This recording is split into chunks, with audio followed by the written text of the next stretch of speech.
దేవుని ఎదుట ఎవరు అడగండి, ఎవరు అడగ చెప్పగలరా?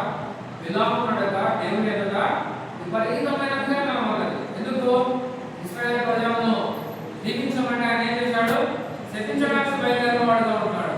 అయితే దేవుడు మార్గ మధ్యంలో దర్శించి తను సరి చేసినప్పుడు ఆ విస్తారమైన జనాంగాన్ని, ఓహో ఇంతకంటే భాగ్యవంతులు ఎవరు లేరండి, వీరు భాగ్యవంతమైన జనాంగం అండి, ఇశ్రాయేలు నిన్ను కోరినవాడు ఎవరు, ఇశ్రాయేలు నీకు భాగ్యం అంత గొప్పది, ఇంత గొప్ప జనాంగంగా, ఇంత గొప్ప జనాంగ ప్రశస్తమైన జనాంగంగా నిన్ను నన్ను తీర్చిదిద్దిన వాడిగా ఉంటున్నాడు. కాబట్టి ఆ పరలోక దేవుడు, నిన్ను నన్ను ప్రేమించిన దేవుడు తన సింహాసనమందు నిన్ను నన్ను కూర్చుండబెట్టుటకై ఆ యొక్క పరలోక భాగ్యాన్ని విడిచిపెట్టి నీ కోసం నా కోసము ఈ భూలోకానికి వచ్చిన దేవుడిని ప్రేమను గుర్తించి మనం ఏం చేయాలి? ప్రయాసపడి 4 అంశాల కోసం మనము ప్రయాసపడాలి. సంఘం కోసం ప్రయాసపడాలి, ఆత్మ కోసం ప్రయాసపడాలి. మామూలుగా అయితే బాప్టిస్ట్ సంఘాల్లో లేదా పెంతెకొస్తు సంఘాల్లో కొన్ని సంఘాలు ఏంటంటే వాళ్ళకి నియమ నిబంధనలు లేవు. వాళ్ళు ఏంటంటే ఎక్కడికైనా సరే ఆ క్రమంలో చేర్చుకున్న తర్వాత వెంటనే వాళ్ళని ఆయా గ్రామాలకు ప్రకటించడానికి, ఆయా గ్రామాలకు లేదా స్వార్థ ప్రకటించడానికి వారిని తరబితి కాకుండా పంపేవారుగా ఉంటారు. కానీ మన యొక్క హెబ్రోను యొక్క క్రమం వేరు, నియమ నిబంధన వేరు. మొట్టమొదటిగా మనల్ని ఒక పరిచర్య అప్పచెప్తారు, బాత్రూమ్ కడిగి, తర్వాత చెప్పుల స్టాండ్, తర్వాత గ్రౌండ్ పెట్టి, తర్వాత వంట పరిచర్య. ఆ రీతిగా క్రమక్రమంగా మనకు పరిచర్య బాధ్యతలు అప్పచెప్తారు. అయితే జీవకాల దేవుడు ఉదయకాల సమయంలో పౌలు గారిని పిలుచుకున్నాడు. నువ్వు దూషకుడు హానికుడైన పౌలు గారిని పిలుచుకున్నాడు.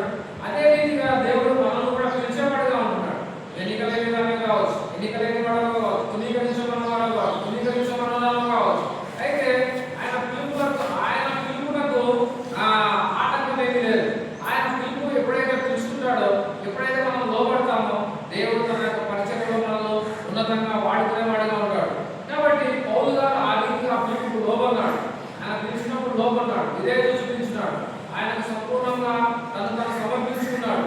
ఆయనకు సంపూర్ణంగా ఆయన విధేయత చూపించిన వాడుగా ఉంటున్నాడు. కాబట్టి పౌలు గారు ఎన్ని పత్రికలు రాయాల్సిన వాడుగా ఉంటున్నాడు.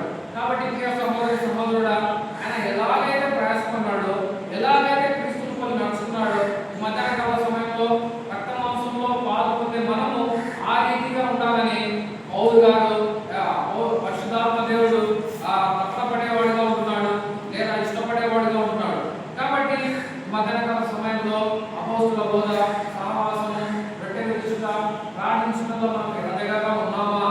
కాబట్టి మనం పరీక్షించుకునే వారంగా ఉండాలి. అందుకే అంటాడు ఎఫెసీయులకు రాసిన పత్రిక,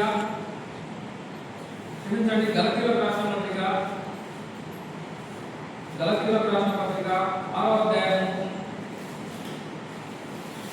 గలతీయులకు రాసిన పత్రిక 6వ అధ్యాయం 14వ వచనం అందరికీ చదువుకుందామండి. గలతీయులకు రాసిన పత్రిక 6వ అధ్యాయం 14వ వచనం. అయితే మన ప్రభువైన యేసుక్రీస్తు శిలువయందు తప్ప మరి దేనియందు అతిశయించుట నాకు దూరము గాక. దానివల్ల నాకు లోకమునకు నేను సిలువ వేయబడి ఉన్నాను. కాబట్టి ఇది మన తీర్మానమై ఉండాలి. ప్రియ సహోదరి సహోదరుడా, లోకమునకు మనం ఏం చేయాలి? సిలువ వేయబడాలి. మనం లోకంతో సిలువ వేయబడాలి. కాబట్టి ఈ యొక్క పౌలు గారు ఏమంటున్నాడు ఇక్కడ? లోకమునకు ఏమయ్యాడు? నాకు లోకమునకు నేను సిలువ వేయబడి ఉన్నాము. ఎప్పుడైతే సిలువ వేయబడతామో మనము అపోస్తల బోధ, సహవాసం, రొట్టె విరుచుట, ప్రార్థనలో ఎడతెగక పొందేవారంగా ఉంటాం. ఆయన రక్త మాంసంలో పాల్గొనేవారంగా ఉంటాం. లోకమునకు మనం సిలువ వేయబడకపోతే, లోకంలో మనము మన యొక్క రక్షణ, దేవుడు ఏదైతే రక్షణ వాక్యాన్ని మనకు అనుగ్రహించాడో ఆ రక్షణను మనం కాపాడుకోలేకపోతే, ఆ రక్షణలో మనం నిలిచి ఉండకపోతే, ఆ రక్షణలో మనం స్థిరంగా ఉండలేకపోతే, అది మనము ఆ యొక్క రక్షణలో ఎదగలేని వారంగా ఉంటే, లేదా ఆ యొక్క రక్షణను దేవుడు ఏ రక్షణ అయితే మనకు అనుగ్రహించినాడో ఆ రక్షణను మనం భద్రంగా కాపాడుకోలేకపోతే మనము లోకమునకు సిలువ వేయబడే వారంగా ఉంటాం. ప్రభువును మరల సిలువ వేసే వారంగా ఉంటాం. ప్రభువును మరల దుఃఖ పెట్టే వారంగా ఉంటాం. ప్రభువును మరల మాటి మాటికి మనము తలపై ముళ్ళ కిరీటం పక్కల బల్లెపోటు ఆ కాళ్ళకు చేతులు